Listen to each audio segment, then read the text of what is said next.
Hello students, once again welcome all of you in this session of elective accounting. Now students, in our today's first session we discussed the another 5 methods of inventory valuation.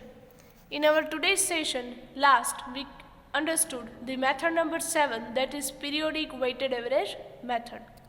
Now the next method, that is method number 8. એ છે HIFO method. Students, what is the full form of HIFO? HIFO means highest in first out. નામ પરથી students ખ્યાલ આવે કે જે મટીરિયલના price highest છે એ material પહેલાં issue થશે. દેટ મીન્સ એ પ્રાઇસથી મટીરિયલ પહેલાં ઇશ્યુ થશે. Right? Read the paragraph. As per this method, materials having the highest price issued first in the production irrespective of the order purchased. That means કે જે પ્રાઇસથી material તમે purchase કરો છો અલગ અલગ ટાઈમે, એમાંથી જે હાઈએસ્ટ પ્રાઇસનું મટીરિયલ છે એ હાઈએસ્ટ પ્રાઇસથી તમે મટીરિયલ પહેલાં ઇશ્યુ કરશો પ્રોડક્શન પ્રોસેસમાં. પછી એ મટીરિયલ તમે પહેલાં લીધેલું હોય, લાસ્ટમાં લીધેલું હોય કે ઇન બિટવીન ગમે ત્યારે લીધેલું હોય, બટ હાઈએસ્ટ પ્રાઇસ મટીરિયલ છે એ ઓલવેઝ તમે પહેલાં ઇશ્યુ કરશો. Right? Suppose first lot was purchased at the price of ₹20. First purchase તમે 20 રૂપીસ પર કેજીથી કરેલું છે, સેકન્ડ પરચેસ તમે 30 રૂપીસ પર કેજીથી કરેલું છે, થર્ડ પરચેસ તમે 50 રૂપીસ પર કેજીથી કરેલું છે. તો એમાંથી હાઈએસ્ટ પ્રાઇસ કઈ છે સ્ટુડન્ટ્સ? 50 રૂપીસ. તો તમે એ પ્રાઇસથી પહેલાં મટીરિયલ ઇશ્યુ કરશો. When the whole lot of highest price is exhausted, એક વખત હાઈએસ્ટ પ્રાઇઝનું જે લોટ છે એ જે બેચ છે એ કમ્પ્લીટ થઈ જાય પછી જ તમે નેક્સ્ટ હાઈએસ્ટ પ્રાઇસ છે એ પ્રાઇસથી મટીરિયલ છે ઇશ્યુ કરશો. એટલે કે 50 રૂપીસથી મટીરિયલ ઇશ્યુ થઈ જાય, એ સ્ટોક પૂરો થઈ જાય પછી નેક્સ્ટ હાઈએસ્ટ પ્રાઇસ કઈ હતી સ્ટુડન્ટ્સ? 30 રૂપીસ. પછી તમે 30 રૂપીસ પ્રાઇસથી મટીરિયલ ઇશ્યુ કરશો. In this method the closing stock will be of the minimum price or low. Quite obvious to students, at the end of the period when you will find out the amount of closing stock, જ્યારે તમે મહિનાના અંતે closing stock find out કરશો ત્યારે એ કઈ પ્રાઇસથી તમને મળશે? તો કે હાઈએસ્ટ પ્રાઇસના બધા મટીરિયલ તમે પહેલાં ઇશ્યુ કરી દીધેલા હશે, તો હવે જે લો પ્રાઇસીસના મટીરિયલ હશે એ જ સ્ટોક તમને મળશે. રાઈટ? એટલે ક્લોઝિંગ સ્ટોકની વેલ્યુ કેવી થશે સ્ટુડન્ટ્સ? લો, અથવા તો એવું કહી શકો કે મિનિમમ. રાઈટ? ચલો આ મેથડ ક્લિયર થાય છે students. Right? Now, the next is method number 9, fixed price method. From the name itself, we can get the idea that here the company or a business is fixing the price for issuing the material. એક price છે એ અગાઉથી જ નક્કી કરી નાખે, એ fix પ્રાઇસથી જ material issue કરે. Right? Read the paragraph. In some cases, materials used in production are issued at the fixed price. અમુક કેસીસમાં મટીરિયલ જે પણ તમે ઇશ્યુ કરો છો એ કઈ પ્રાઇસથી કરો છો? Fixed પ્રાઇસથી. Generally, this method is applicable where material of which the prices do not fluctuate much. Right? કે જ્યાં મટીરિયલના પ્રાઇસીસ બહુ વધારે પડતા ફ્લક્ચ્યુએટ નથી થતા. રાઈટ? આ મેથડ તમે મેજોરિટી ફોલો ક્યાં કરી શકો છો? તો કે in those type of materials where the prices are do not fluctuating more, કે જ્યાં વારે વારે પ્રાઇઝીસમાં ફ્લક્ચ્યુએશન્સ થતા નથી, સ્ટેબલ પ્રાઇઝીસ રહે છે. અને જો ફ્લક્ચ્યુએશન્સ થાય છે તો એકદમ માઇનોર ફ્લક્ચ્યુએશન્સ થાય છે, કે 20 રૂપીઝ પ્રાઇઝ હતી તો 20માંથી 20.5, 20.2. રાઈટ? કે બહુ માઇનોર ફ્લક્ચ્યુએશન્સ થાય છે અથવા તો ઓલમોસ્ટ સ્ટેબલ પ્રાઇઝીસ રહે છે કોઈ મટીરિયલના, તો એ મટીરિયલને ઇશ્યુ કરવા માટે તમે આ મેથડ યુઝ કરી શકો છો. બિકોઝ તમે પરચેસ પ્રાઇઝની આસપાસ જ કોઈ ફિક્સ્ડ પ્રાઇઝ નક્કી કરો છો અને એ જ પ્રાઇસથી મટીરિયલ ઇશ્યુ કરો છો. આગળ વાંચજો. Adjustment in price can be made only if the price of material fluctuate beyond certain limit. When you will change this fixed price, આ ફિક્સ્ડ પ્રાઇઝમાં કોઈ ચેન્જ તમે ક્યારે કરશો? Suppose you have decided the fixed price, right, and એમાં કોઈ minor ફ્લક્ચ્યુએશન્સ નથી થતા મટીરિયલમાં, એટલે તમે એ જ ફિક્સ્ડ પ્રાઇસ 1 વર્ષ સુધી રાખો છો. After the completion of 1 year, it may happens, એવું બને કે મટીરિયલના એ જે પ્રાઇઝીસ છે એમાં કોઈ રીઝનને લીધે બહુ વાઇડર ફ્લક્ચ્યુએશન્સ આવે, રાઈટ, લાર્જ ફ્લક્ચ્યુએશન્સ આવે, કે બિયોન્ડ અ સર્ટેન લિમિટ, અમુક લિમિટની બહાર, કે 20માંથી ડાયરેક્ટ કદાચ 30 રૂપીસ થઈ જાય, તો આ ફ્લક્ચ્યુએશન્સ છે, આ જે ચેન્જ છે એ વધારે છે, 20માંથી ડાયરેક્ટ 30 રૂપીસ, રાઈટ. તો જ્યારે આવી કંઈ બિયોન્ડ ધ લિમિટ, અમુક લિમિટની બહાર જ્યારે કોઈ પ્રાઇઝીસમાં ચેન્જીસ આવે ત્યારે તમારે તમારી ફિક્સ્ડ પ્રાઇઝમાં એડજસ્ટમેન્ટ કરવાનું રહે, એટલે કે ચેન્જીસ કરવાના રહેશે. This is one of the simplest method, but practically there are very few items having the price stability, so the application of this method is very limited, right? Practically જોવા જઈએ તો આ મેથડ એપ્લિકેબલ કેમ નથી? because there are very few type of material, એવા materials ખૂબ જ ઓછા હોય કે જેમાં ફ્લક્ચ્યુએશન્સ થતા ન હોય, એટલે કે ઓલમોસ્ટ સ્ટેબલ પ્રાઇઝીસ રહેતા હોય. અત્યારે તમે જુઓ છો કોઈ પણ માર્કેટમાં કોઈ પણ મટીરિયલ હોય, કોઈ પણ પ્રોડક્ટ હોય, એના પ્રાઇઝીસમાં ફ્લક્ચ્યુએશન્સ થતા જ હોય, રાઈટ. આ ખ્યાલ આવે છે students? This is the method number 9. Now next is method number 10, standard price method. Now students, what is the meaning of standard price? Standard price means generally one price is decided or determined by the company as a standard price. એક price છે મટીરિયલની, એ company standard price તરીકે, standard set કરવું means એક level set કરવું, કે આ material છે એ આ પ્રાઇસથી જ ઇશ્યુ થશે, right. Read the first point. A company may fix the standard price for various types of materials and all issue of materials at that price only, irrespective of the changes in market price. Company will fix one price, that is standard price. એક standard price fix કરશે મટીરિયલની, અને પછી જે પણ material એ issue કરે છે એ બધી જ મટીરિયલ એ જ પ્રાઇસથી ઇશ્યુ થશે, એ સિંગલ સ્ટાન્ડર્ડ પ્રાઇસથી જ ઇશ્યુ થશે.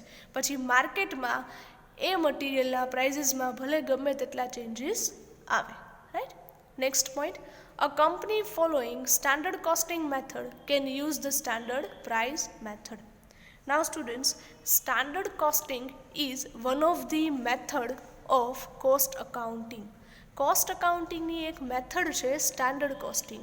જો કંપની એ મેથડ ફોલો કરતી હોય તો એ સ્ટાન્ડર્ડ પ્રાઇસ મેથડ છે એ ફોલો કરી શકે. કઈ કંપની ફોલો કરી શકે છે આ method? The company which uses the standard costing method. Next point, the benefit of this method is that accounting work can be greatly simplified. આનો એક બેનિફિટ શું છે કે જે અકાઉન્ટિંગ વર્ક છે એ ઘણું બધું ઇઝી થઈ જાય છે for the accountant. Why? Because once the standard price is fixed, એક વખત તમે સ્ટાન્ડર્ડ પ્રાઇઝ નક્કી કરી નાખો પછી તમે જે પણ મટીરિયલ ઇશ્યુ કરશો એ એક જ સ્ટાન્ડર્ડ પ્રાઇઝથી ઇશ્યુ કરશો. So accounting or clerical work can be simplified. Next point, but the main question is how to determine the standard price of any material. Students, very important question. કે આપણે વાત કરીએ છીએ ફર્સ્ટ પોઈન્ટથી કે એક સ્ટાન્ડર્ડ પ્રાઇસ નક્કી કરી નાખો એટલે ઇઝી થઈ જશે work, right. But standard price નક્કી કેમ કરવી? How to determine the standard price of any material? And it is very difficult to standard price or to set the standard price of any material. Read the point. And it becomes more difficult when there is a violent fluctuations in prices of material. Especially જ્યારે તમે જે material use કરો છો production માટે એ મટીરિયલના પ્રાઇઝીસમાં વારે ફ્લક્ચ્યુએશન્સ આવતા હોય ત્યારે એમની સ્ટાન્ડર્ડ પ્રાઇસ છે એ નક્કી કરવી ડિફિકલ્ટ છે, right. Next, following factors are considered while determining the standard price of any materials. That means કે કોઈ પણ મટીરિયલ છે એમની સ્ટાન્ડર્ડ પ્રાઇસ નક્કી કરવી હોય તો એ નક્કી કરતી વખતે તમને ખ્યાલ છે કે વી હેવ રીડ કે it is difficult two set the standard price. Standard price નક્કી કરવી ડિફિકલ્ટ છે, અને જો તમે નક્કી કરતા હોય તો એ નક્કી કરતી વખતે કયા ફેક્ટર્સ છે ધ્યાનમાં રાખવાના છે. ફેક્ટર્સ મીન્સ પરિબળો. એવા કયા પરિબળો છે, ફેક્ટર્સ છે કે જે ધ્યાનમાં રાખશો સ્ટાન્ડર્ડ પ્રાઇસ મટીરિયલ માટે નક્કી કરતી વખતે. First factor is the quantity of purchases which may result in quantity discount. That means you know it students કે જ્યારે તમે કોઈ મટીરિયલ બલ્કમાં પરચેસ કરો છો ત્યારે શોપકીપર હોય કે હોલસેલર છે એ તમને ક્વોન્ટિટી ડિસ્કાઉન્ટ આપે, right.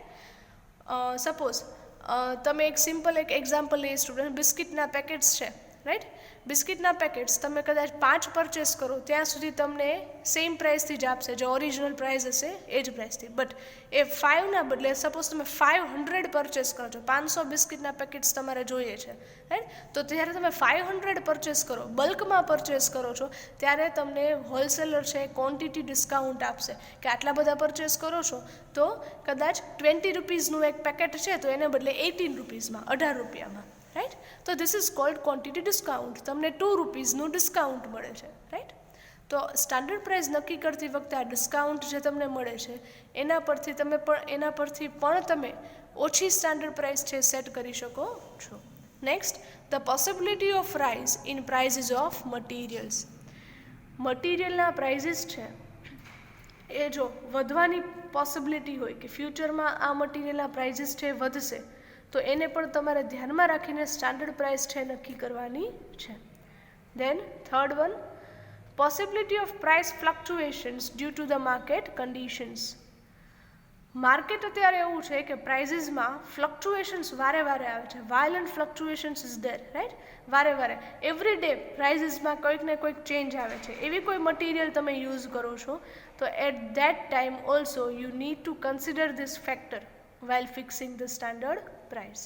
Fourth factor, freight and go down charges added in the cost of materials.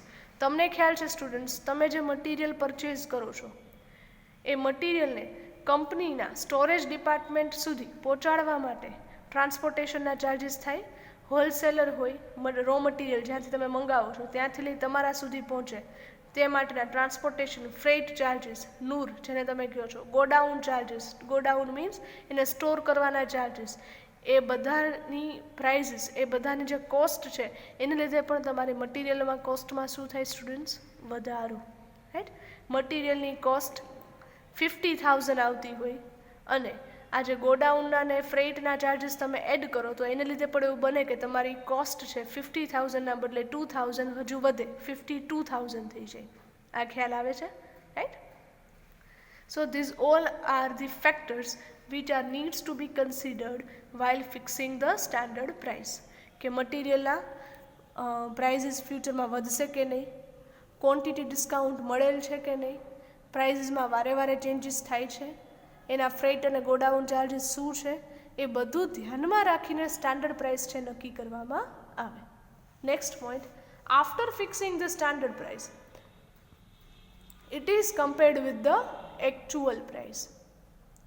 એક વખત તમે સ્ટાન્ડર્ડ પ્રાઇસ નક્કી કરી લીધી સ્ટુડન્ટ્સ, હવે બધું મટીરિયલ તમે એ જ પ્રાઇસથી ઇશ્યુ કરશો, રાઈટ. તમે એક કમ્પેરિઝન પણ કરી શકો કે તમારી સ્ટાન્ડર્ડ પ્રાઇસને તમે એકચ્યુઅલ પ્રાઇસ સાથે કમ્પેર કરો છો. ફોર એક્ઝામ્પલ, તમે સ્ટાન્ડર્ડ પ્રાઇસ નક્કી કરી છે 20 રૂપીસ, રાઈટ. તો 20 રૂપીસ સ્ટાન્ડર્ડ પ્રાઇસથી જ તમે બધું મટીરિયલ ઇશ્યુ કરો છો પ્રોડક્શન માટે. હવે એકચ્યુઅલ મટીરિયલના પ્રાઇઝીસ છે એ છે 22 રૂપીસ, તો તમે એકચ્યુઅલ પ્રાઇસ કરતાં ઓછા પ્રાઇસથી મટીરિયલ ઇશ્યુ કરો છો, right.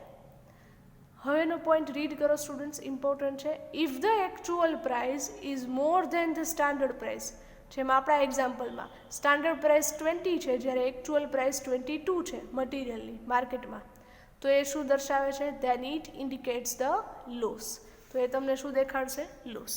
If the actual price is less than the standard price, જો એકચ્યુઅલ પ્રાઇસ કરતાં સ્ટાન્ડર્ડ પ્રાઇસ એ કેવી છે? વધારે, એટલે કે સ્ટાન્ડર્ડ પ્રાઇસ કરતાં એકચ્યુઅલ પ્રાઇસ ઓછી છે. એકચ્યુઅલ પ્રાઇસ 18 રૂપીઝ હોય અને સ્ટાન્ડર્ડ પ્રાઇસ 20 છે, then it indicates the profit. This method is useful to measure the efficiency of the purchase department. Very important students. જે પરચેઝ ડિપાર્ટમેન્ટ છે એમની efficiency, એમની સ્કિલ એ અહીંયા મેન્શન કરે છે. વાય? બિકોઝ કઈ પ્રાઇસથી મટીરિયલ પરચેસ કરવું. બલ્કમાં પરચેસ કરશો તો તમને ખ્યાલ છે કે ડિસ્કાઉન્ટ મળશે. ફ્યુચરમાં મટીરિયલના પ્રાઇસ બહુ વધવાના છે તો તમે અત્યારથી જ સ્ટોર કરીને રાખી દો છો મટીરિયલ, કે ફ્યુચરમાં વધે એ પહેલાં અત્યારે મટીરિયલ પરચેસ કરી લઈએ. તો આ બધું કોના ઉપર ડિપેન્ડ કરે? It depends on the purchase department efficiency. જો પરચેસ ડિપાર્ટમેન્ટ એટલો બધો એફિશિયન્ટ છે, સ્કિલ્ડ છે, રાઈટ, તો એ પોતાની બુદ્ધિ વાપરીને પણ આ ટાઈપનું ડિસિઝન છે ટાઈમે ટાઈમે લઈ શકે અને ઓછી પ્રાઇસથી મટીરિયલ છે એ સ્ટોર પણ કરી શકે, right. So this is the standard price method. Next, method number 11 is inflated price method. When there is an inevitable wastage due to the inherent quality of materials, then such normal wastage or loss is recovered from the cost of production. What is the meaning of this? આ શું કહેવા માંગે છે? જ્યારે મટીરિયલની કોઈ એવી ઇનહેરન્ટ quality છે, default એવી કોઈ ક્વોલિટી છે કે જેથી કરીને એમાં અમુક ટાઈપનો લોસ છે એ થશે જ. તમે મટીરિયલ ગમે તેટલું સાચવીને સ્ટોર કરો, ગમે તેટલી વ્યવસ્થિત રીતે સ્ટોર કરેલું હોય, છતાં પણ અમુક લોસ તો મટીરિયલમાં થાય જ. એનું રીઝન તો કે એનું રીઝન એ છે કે મટીરિયલની ક્વોલિટી જ એ છે, રાઈટ. તો એ જે લોસ છે, એ જે વેસ્ટેજ છે, એમને કહેવાય નોર્મલ લોસ અથવા તો નોર્મલ વેસ્ટેજ. તો જે એ નોર્મલ લોસ છે એને તમે રિકવર ક્યાંથી કરશો? From the cost of production. પ્રોડક્શનની જે કોસ્ટ આવશે એમાંથી. એક એક્ઝામ્પલ લઈએ સ્ટુડન્ટ્સ આવા મટીરિયલનું. પેટ્રોલ. પેટ્રોલ છે એને તમે ગમે તેટલું વ્યવસ્થિત કોઈ પણ જગ્યાએ કેનમાં કે ડ્રમ્સમાં કે ગમે તે જગ્યાએ તમે સ્ટોર કરીને મૂકો, એની ક્વોલિટી જે છે કે એને તમે થોડી વાર પણ એમનેમ છોડો ખુલ્લામાં તો એ શું થાય? પેટ્રોલ ઉડી જાય, રાઈટ, એવાપોરેટ થઈ જાય, એવાપોરેશન ઓફ પેટ્રોલ, રાઈટ. તો એ મટીરિયલની એ પેટ્રોલ છે એની ઇનહેરન્ટ ક્વોલિટી જેવી છે કે તમે એને ગમે તેટલું વ્યવસ્થિત સ્ટોર કરો, એમાંથી અમુક મટીરિયલ, અમુક પેટ્રોલ છે એ તો ઘટે ને ઘટે જ, રાઈટ. આ ખ્યાલ આવે છે સ્ટુડન્ટ્સ? સપોઝ તમે 100 લીટર્સ પેટ્રોલ લઈ આવ્યા, 100 લીટર પેટ્રોલ છે, બરાબર, એને તમે ક્યાંક સ્ટોર કરીને મૂકેલું છે. હવે જ્યાંથી લઈને આવેલા છો ત્યાંથી લઈ આવવામાં, ટ્રાન્સપોર્ટ માટે, પછી તમે જ્યાં સ્ટોર કરો છો ત્યાં સ્ટોર કરવામાં, રાઈટ. અને ક્યાંક ને ક્યાંક અમુક રીતે એ પેટ્રોલ છે થોડુંક શું થશે? મે બી ઉડી જશે. ફોર એક્ઝામ્પલ 2 લીટર્સ, 2 લીટર કે 1 લીટર પેટ્રોલ એવું છે કે જેમાંથી ઉડી જાય છે. તો હવે તમારી પાસે યુઝ કરવા માટે પેટ્રોલ અવેલેબલ છે કેટલું? 98 લીટર્સ. આ ખ્યાલ આવે છે? તો આ જે 2 લીટર છે ઘટે છે એ શું છે? Normal loss. અને લોસ કેમ થાય છે? Due to the inherent quality of material. મટીરિયલની ક્વોલિટીને લીધે. મટીરિયલનો એ ગુણ છે કે એને તમે લોસ થતાં અટકાવી શકો નહીં. એ લોસને તમે અટકાવી શકતા નથી. તમે પેટ્રોલને ઉડતું ન અટકાવી શકો. આ ખ્યાલ આવે છે? આ સમજાય છે? રાઈટ. તો મટીરિયલની ક્વોલિટીને લીધે જો લોસ આવે છે તો એમને કહેવાય નોર્મલ લોસ. અને નોર્મલ લોસ ક્યારેય તમે અટકાવી શકો નહીં. So, it increases the price of material so as to cover the cost of wastage. અને જે લોસ થાય છે તમને એ રિકવર કરવા માટે તમારા મટીરિયલની પ્રાઇસ શું થશે? વધી જશે. એ કઈ રીતે બને? Here I have taken one example. એક એક્ઝામ્પલ છે લીધેલ છે. For example 1000 kg. સ્ટુડન્ટ્સ આ તમે રીડ કરશો એટલે તમને એકદમ આઈડિયા આવી જશે, બરાબર. 1000 kg of material is purchased at ₹18 per KG. Okay, 1000 kg material purchase કરો છો કઈ પ્રાઇસથી? ₹18 પર કેજી, બરાબર. હવે તો અહીંયા તમે એવું જ વિચારો કે તમે પેટ્રોલ લીધું છે, બરાબર, 1000 લીટર, બરાબર. સો ટોટલ કોસ્ટ કેટલી આવે છે સ્ટુડન્ટ્સ? તો કે 1000 kg અને 1 kgના પ્રાઇસ કેટલા છે? ₹18. તો ટોટલ તમે પેમેન્ટ કેટલું કરેલું હશે પરચેસ કરતી વખતે? ₹18,000, રાઈટ. 1000 કિલો લ્યો છો અને 1 કિલોના પ્રાઇસ છે ₹18. તો ટોટલ તમારે પરચેસ પ્રાઇસ શું થઈ ગઈ? ₹18,000. ઇફ 10% નોર્મલ વેસ્ટેજ, જો નોર્મલ લોસ અહીંયા કેટલો આપે છે તમને? 10%. હવે દેન ક્વોન્ટિટી ઓફ મટીરિયલ્સ, તો હવે મટીરિયલ્સ હશે કેટલું? તો કે 1000 kgમાંથી 10% તો લોસ થઈ જાય છે. તો 1000 kg માઇનસ 10% તમે શેના કરશો? 1000ના જ, ક્વોન્ટિટીના જ, રાઈટ. 1000ના 10% કેટલા થશે? 100, right. So 1000 minus 100, that means 1000 kgમાંથી 100 kgનો તો નોર્મલ લોસ થઈ જાય છે. તો હવે તમારી પાસે મટીરિયલ વધે છે કેટલું? 900 kilograms. તમે કેટલું મંગાવ્યું હતું? 1000 kilograms. તમારી પાસે બધું થતાં સ્ટોર કરતાં વધે છે કેટલું, તો કે 900 કિલોગ્રામ્સ. આ 100 કિલોગ્રામ્સ ક્યાં ગયા, તો કે નોર્મલ લોસ છે, રાઈટ. તો તમે યુઝ કેટલું કરશો પ્રોડક્શનમાં, 900 કિલોગ્રામ્સ જ will be used in the production. Now તમે પેમેન્ટ કરેલું હતું 18,000, જે 1000 kg માટે હતું, પણ તમને તો મળે છે 900 kg. તો હવે તમે શું કરશો, નાવ total cost of 18,000 is spread over the 900 kg of materials. ત્યારે તમે એવું ન કહી શકો કે અહીંયા પહોંચતા તો 900 કિલોગ્રામ જ થઈ ગયું, તો પાછા 100 કિલોગ્રામ્સ તમને પૈસા પાછા આપો. ના, એવું ન થાય, બરાબર. એ ક્યારેય બને નહીં. તમારે જે કોસ્ટ છે, ટોટલ કોસ્ટ 18,000, એને તમારી એક્ઝિસ્ટિંગ ક્વોન્ટિટી ઉપર સ્પ્રેડ કરવાની રહેશે. એટલે કે 18,000 તમે પેમેન્ટ કરેલું છે અને બદલામાં તમને હવે નેટ ક્વોન્ટિટી મળે છે 900 kg. તો નેક્સ્ટ સ્ટેપમાં જુઓ સ્ટુડન્ટ્સ, ડિનોમિનેટરની સાઇન કરજો ₹18,000 અપોન 900 kg. તો હવે પર કેજી પ્રાઇસ કેટલા થઈ ગયા, ₹20. સ્ટુડન્ટ્સ બરાબર જુઓ, જ્યારે પરચેસ કરેલું હતું ત્યારે મટીરિયલના પ્રાઇસ કેટલા હતા પર કેજી, ₹18, ₹18. પણ આ નોર્મલ લોસ થવાને લીધે એ લોસ તમે ક્યાંથી રિકવર કરશો, તમારી ક્વોન્ટિટીમાંથી, કે જેનું તમે પ્રોડક્શન હવે કરવાના છો 900 kgમાંથી એ લોસ છે રિકવર કરશો. એટલે હવે પર કેજી પ્રાઇસ શું થઈ ગયા, વધી ગયા. હવે તમે આ પોઈન્ટ રીડ કરો, it increases the price of material. મટીરિયલના પ્રાઇસ શું કરી દીધા, વધારી દીધા. 18માંથી કેટલા થઈ ગયા, 20, right. Why? Because you are recovering the amount of normal loss from the existing quantity of material, right? જે મટીરિયલ વધે છે, ક્વોન્ટિટી વધે છે, એમાંથી તમે તમારો લોસ છે રિકવર કરો છો. ચલો આ ક્લિયર થાય છે સ્ટુડન્ટ્સ, આ સમજાય છે, right. So this is the inflated price method number 11. Now next is method number 12, replacement price method. Replace કરવું મીન્સ વોટ સ્ટુડન્ટ્સ, આપણે યુનિટ નંબર 2 આખું સ્ટડી કરી લીધું, replacement account. In that we have studied the meaning of replacement. આપણે એમાં રિપ્લેસમેન્ટનો meaning છે study કરેલ છે. Replace means to change. When you are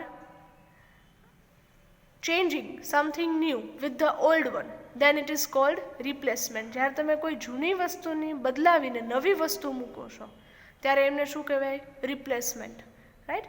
old building છે એમને ડેસ્ટ્રોય કરીને એ જ જગ્યાએ તમે ન્યૂ બિલ્ડિંગ કન્સ્ટ્રક્ટ કરો છો તો એમને શું કહેશો, રિપ્લેસમેન્ટ. તો અહીંયા તમારે રિપ્લેસ જ કરવાનું છે, પણ કોને, પ્રાઇસને. પ્રાઇસને રિપ્લેસ કઈ રીતે કરવી, read the point. First point, under this method, issue of materials are priced at a price currently ruling in the market at the time of issue. તમે મટીરિયલ છે એ કઈ પ્રાઇસથી ઇશ્યુ કરશો, તો કે પરચેસ પ્રાઇસ કોઈ પણ હોય, બરાબર, પણ ઇશ્યુ કરતી વખતે કઈ પ્રાઇસ લેવાની, જે માર્કેટમાં કરંટ માર્કેટ પ્રાઇસ ચાલતી હોય એ જ પ્રાઇસથી ઇશ્યુ કરવાનું. દેટ મીન્સ તમે તમારી પરચેસ પ્રાઇસને કરંટ માર્કેટ પ્રાઇસ સાથે રિપ્લેસ કરો છો. ફોર એક્ઝામ્પલ, 1 મેના તમે મટીરિયલ પરચેસ કરો છો ₹20 પર કેજીથી. આ મટીરિયલ છે એને તમે ઇશ્યુ કરો છો 20th મેના, 20 મેના, આફ્ટર 20 days, 20 દિવસ પછી તમે એ મટીરિયલ ઇશ્યુ કરો છો પ્રોડક્શન માટે, રાઈટ. તો આફ્ટર 20 days જ્યારે તમે મટીરિયલ ઇશ્યુ કરો છો ત્યારે એ મટીરિયલના માર્કેટમાં પ્રાઇસ ચાલે છે ₹22. આ સમજાય છે. તો તમે કઈ પ્રાઇસથી મટીરિયલ ઇશ્યુ કરશો, તો કે કરંટ માર્કેટ પ્રાઇસ ચાલતી હોય એ જ પ્રાઇસથી ઇશ્યુ કરવાનું. કરંટ માર્કેટ પ્રાઇસ અત્યારે કેટલી ચાલે છે, ₹22, તો તમે એ જ પ્રાઇસથી ઇશ્યુ કરશો. તો અહીંયા તમે શું કરેલું કહેવાય, તમારી કરંટ માર્કેટ પ્રાઇસને તમારી પરચેઝ પ્રાઇસ સાથે તમે શું કરી દીધી, રિપ્લેસ, ચેન્જ કરી નાખી.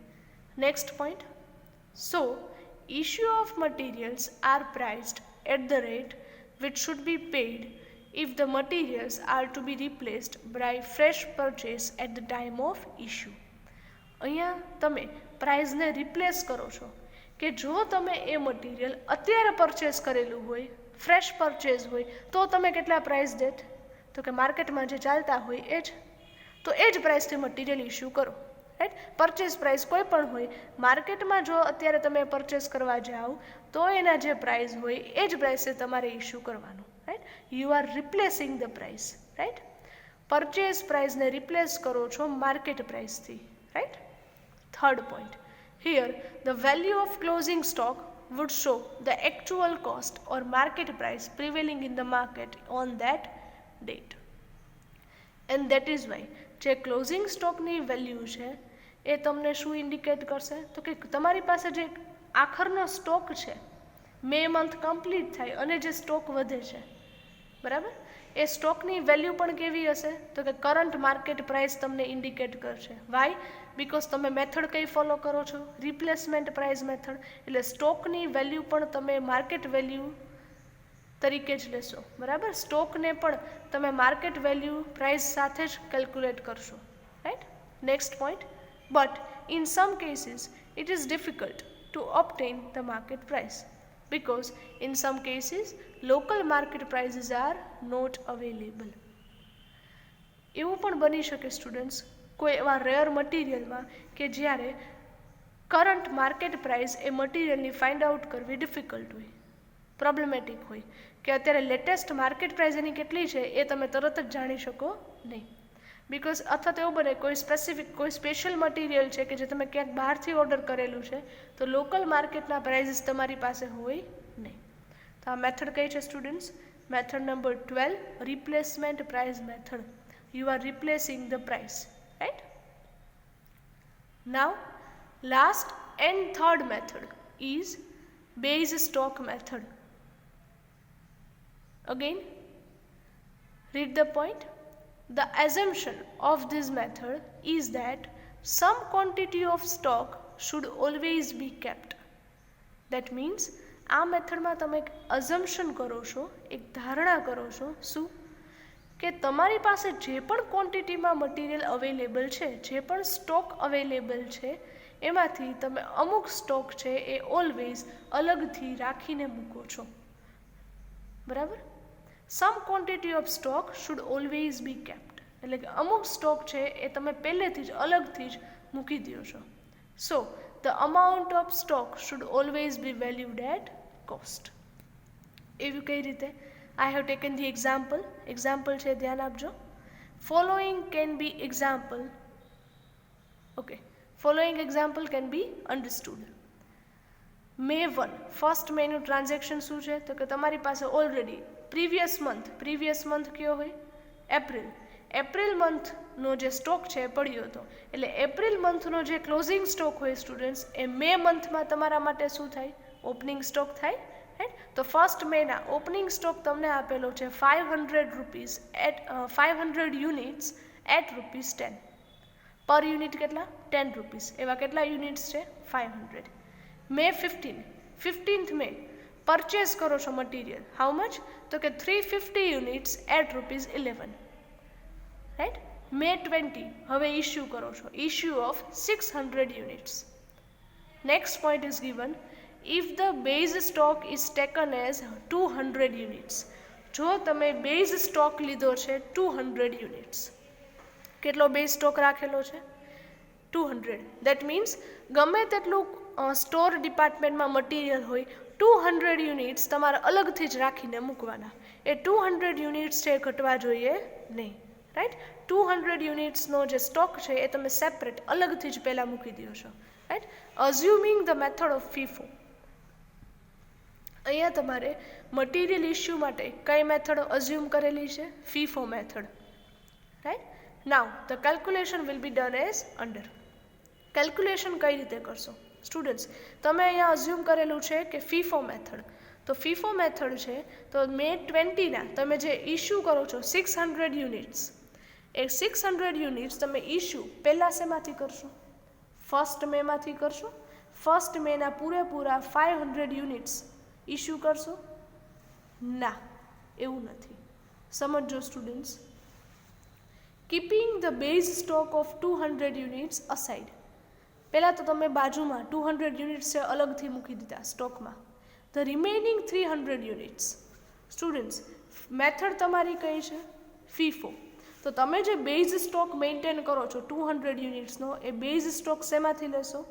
ઓપનિંગ સ્ટોકમાંથી જ, રાઈટ? જે 500 યુનિટ્સ હતા એમાંથી જ તમે 200 યુનિટ્સનો બેઝ સ્ટોક સાઈડમાં મૂકી દો છો, કે 500માંથી 200 યુનિટ્સ અલગ મૂકી દો છો. હવે ઓપનિંગ સ્ટોકના યુનિટ્સ કેટલા વધ્યા? 300 જ વધે. કેમ? તો કે 200 યુનિટ્સ તો તમે બેઝ સ્ટોક તરીકે અલગ જ મૂકી દીધા. આ સમજાય છે, રાઈટ? એટલે હવે ઓપનિંગ સ્ટોક કેટલો? 300 યુનિટ્સ. હવે તમારે એમાંથી ઇસ્યુ કરવાના છે, right? The remaining 300 units issued first from the balance of May 1 at ₹10 and total units issue કેટલા કરવાના છે સ્ટુડન્ટ્સ? 20th મેના 600. ટોટલ 600 યુનિટ્સ ઇસ્યુ કરવાના છે. એમાંથી 300 યુનિટ્સ તમે ફર્સ્ટ મેમાંથી કરો છો ₹10 અને બાકીના 300 યુનિટ્સ ક્યાંથી કરશો? 15th મેના પરચેઝમાંથી, જેની પ્રાઇસ છે ₹11. હવે જુઓ અહીંયા કેલ્ક્યુલેશન જુઓ. ટોટલ યુનિટ્સ કેટલા ઇસ્યુ કરવાના? 600. પહેલાં 300 યુનિટ્સ ક્યાંથી કરશો? તો કે ઓપનિંગ સ્ટોકના 300 યુનિટ્સ એટ ₹10, એટલે ટોટલ 3000. બાકીના 300 યુનિટ્સ એ 15th મે કે જે પરચેસ કરેલા છે એમાંથી કરશો 300 યુનિટ્સ એટ ₹11, એટલે એની પ્રાઇસ કેટલી થશે? 3300. ટોટલ યુનિટ્સ કેટલા ઇસ્યુ કર્યા? 600. અને કઈ પ્રાઇસથી ઇસ્યુ કર્યા? તો કે ટોટલ પ્રાઇસ કેટલી થઈ ગઈ સ્ટુડન્ટ્સ? ₹6300. હવે જ્યારે તમે ક્લોઝિંગ સ્ટોક ફાઇન્ડ આઉટ કરશો, મે 20ના તમે ઇસ્યુ કર્યા, મે 31 આવે છે, બીજું કોઈ ટ્રાન્ઝેક્શન નથી થતું હવે, તો જ્યારે 31 મે આવે ત્યારે ક્લોઝિંગ સ્ટોક કેટલો હશે સ્ટુડન્ટ્સ? ચલો અહીંયા ચેક કરીને મને કહો, રાઈટ? અહીંયા ક્લોઝિંગ સ્ટોક કેટલો થશે? તો કે ઓપનિંગ સ્ટોકના 200 યુનિટ્સ તમે બેઝ સ્ટોક તરીકે રાખેલા હતા, એટલે એ હજુ તમારી પાસે એઝ ઇટ ઇઝ છે, અલગથી પહેલાં જ મૂકી દીધા હતા, રાઈટ? બાકીના 300 યુનિટ્સ તો તમે ઇસ્યુ કરી દીધા. હવે જે નેક્સ્ટ તમને પરચેઝ આપે છે એ 350માંથી પણ તમે 300 ઇસ્યુ કરી દીધા છે, તો હવે એના કેટલા વધ્યા છે? 50 યુનિટ્સ, રાઈટ? તો તમારો ટોટલ ક્લોઝિંગ સ્ટોક કેટલો થઈ ગયો? 250 યુનિટ્સ. જો અહીંયા ઇન્ટુ બ્રેકેટ લખેલું છે કે 200 યુનિટ્સ ઓફ બેઝિક સ્ટોક, જે કઈ પ્રાઇસથી હતા? At ₹10, and remaining 50 units at ₹11. So the value of closing stock will be, closing stockની વેલ્યુ કેટલી? પ્રાઇસ કેટલી? તો કે 200 યુનિટ્સની પ્રાઇસ કેટલી હતી? ₹10, એટલે ટોટલ 2000, અને 50 યુનિટ્સ હતા એ ₹11ના હતા, જેની પ્રાઇસ થાય ₹550. એટલે યુનિટ્સ ઓફ ક્લોઝિંગ સ્ટોક કેટલા? ક્લોઝિંગ સ્ટોકના યુનિટ્સ કેટલા? 250, અને ક્લોઝિંગ સ્ટોકની વેલ્યુ, એની પ્રાઇસ કેટલી? 2550. આ સમજાય છે સ્ટુડન્ટ્સ? ઇન શોર્ટ, તમે ઇસ્યુ કરતાં પહેલાં અલગ જ અમુક બેઝ સ્ટોક છે એ મેન્ટેન કરો છો, અલગથી જ મૂકી દો છો અમુક સ્ટોક. પછી જે પણ ઇસ્યુ કરો એ બાકીના સ્ટોકમાંથી કરો છો, એ બેઝ સ્ટોકને તમે અડતા નથી. આ ખ્યાલ આવે છે, રાઈટ? તો આ કઈ મેથડ છે? Base stock method. So students, here with this your all 13 methods are completed. અહીંયા તમારી બધી મેથડ્સ છે એ થિયરી આપણે કમ્પ્લીટ કરીએ છીએ. મેથડ્સ તમારે તમારી બુકમાં લખવાની રિક્વાયરમેન્ટ નથી. વાય? તમારી બુકમાં તમારે લખવાનું છે શું? ન્યૂ બુકમાં હેડિંગ આપી દેજો unit number 4, valuation of inventory. તમારે ખાલી લખવાનું છે ઇન્ટ્રોડક્શન, મિનિંગ ઓફ ઇન્વેન્ટરી, બસ આ બે જ લખવાનું થશે. અને આ મેથડ્સ છે એનું ખાલી એક લિસ્ટ બનાવી નાખજો, લિસ્ટ સિવાય કંઈ લખવાનું નથી. વાય? બિકોઝ બધી methods in detail with example તમને ટેક્સ્ટ બુકમાં આપેલ જ છે.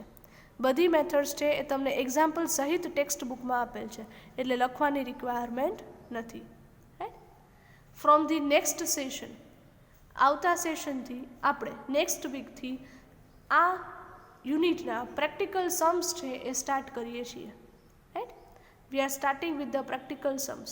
અહીંયા તમારો થિયરી પાર્ટ છે કમ્પ્લીટ કરીએ છીએ. Thank you very much and have a good day.